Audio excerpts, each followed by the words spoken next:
The laugh, it comes less often now. The days draw long. The screen glows blue. You scroll. News bites. Worries pile up. A tightness forms somewhere behind the eyes. Not that the world stopped being funny.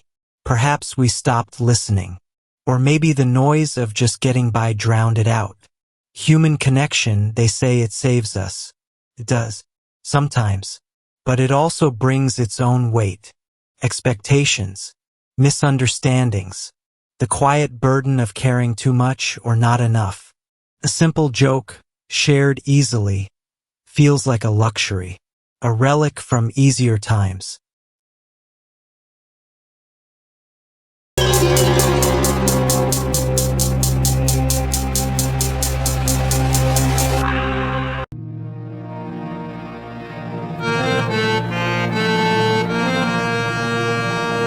Before we proceed, let me tell you one thing. If you have not subscribed yet, please subscribe. It means a lot to me. And if you have already subscribed, tons of thanks for your support. So, you think about other companions. Ones built, not born. Metal friends. Plastic pals. They follow commands. They clean floors. They answer questions with factual certainty. But do they laugh? Can they make you laugh? The thought sits there. A robot telling a joke. It sounds clanky, mechanical, like a clock striking the wrong hour. But what if? What if they could? A rib-tickling robot, an artificial wit. Could that fill a space the modern world seems intent on hollowing out? Could it perhaps save a bit of our frayed sanity? Making a machine funny is harder than building one that walks or talks or sorts screws. Those are problems of physics and logic gates. Humor is different. It's fluid, slippery. It changes with the wind. It depends on who you are, where you are, how you feel. A joke lands or it doesn't. There's no algorithm for the perfect chuckle.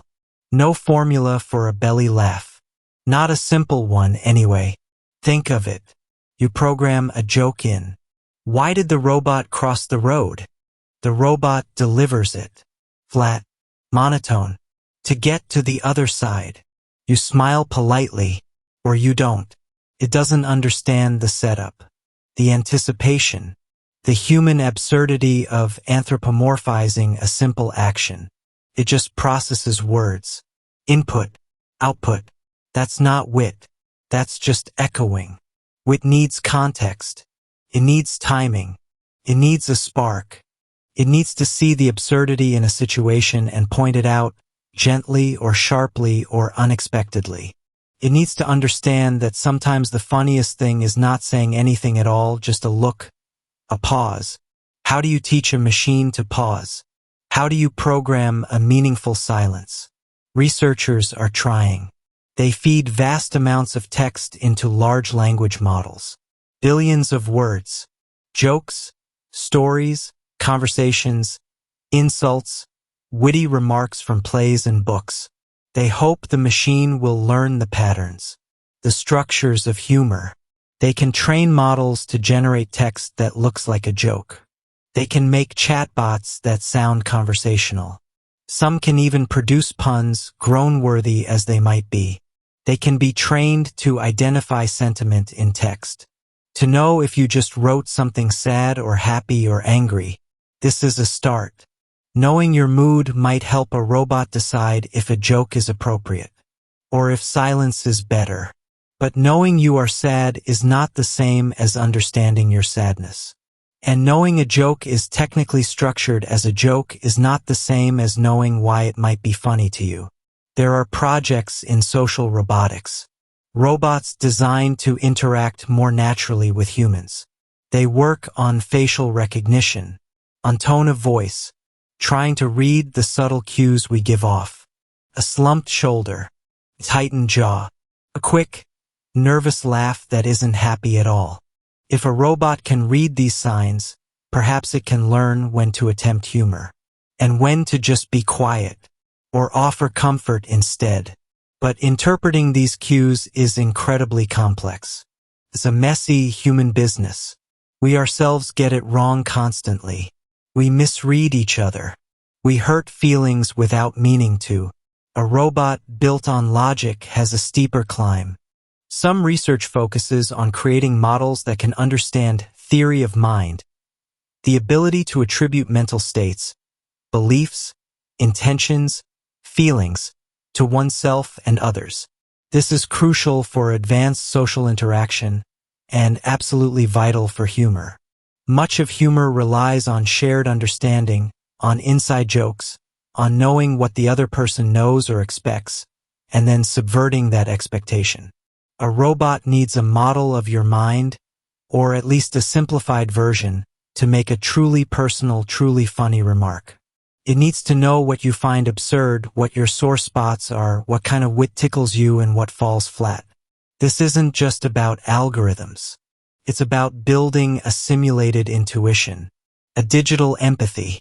Consider the different types of humor: puns, slapstick, irony, sarcasm, dark humor, observational comedy, self-deprecation.